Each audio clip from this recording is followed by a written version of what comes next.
मुंशी प्रेमचंद की कहानी कफन एक सामाजिक व्यंग्य और एक करुण कथा है जो उस समय के समाज के एक विशेष वर्ग के जीवन की कड़वी सच्चाइयों को सामने लाती है।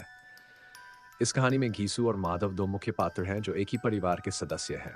दोनों अत्यधिक आलसी और कामचोर होते हैं, जिनका मुख्य उद्देश्य केवल खुद का पेट भरना होता है। कहानी की शुरुआत होती है जब वे किसी के खेत से चुराए हुए आलू भूनकर खा रहे होते हैं, जबकि माधव की गर्भवती पत्नी बुधिया अपने झोपड़े के अंदर प्रसव पीड़ा से तड़प रही होती है। घीसू और माधव की असंवेदनशीलता और स्वार्थपरता इस बात से उजागर होती है कि वे बुधिया की पीड़ा के प्रति उदासीन रहते हैं। वे सिर्फ अपने खाने और आराम के बारे में सोचते हैं।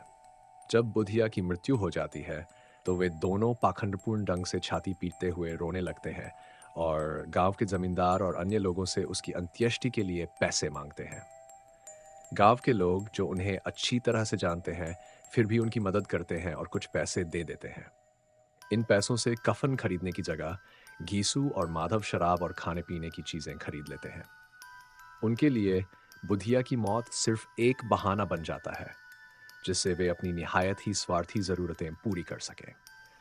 कहानी का अंतिम दृश्य अत्यधिक मार्मिक और व्यंग्यात्मक है, जब ये दोनों अपने किए पर जरा भी शर्मिंदा हुए बिना बेफिक्र होकर नशे में डूब जाते हैं, जबकि गांव के लोग बुधिया का अंतिम संस्कार कर देते हैं।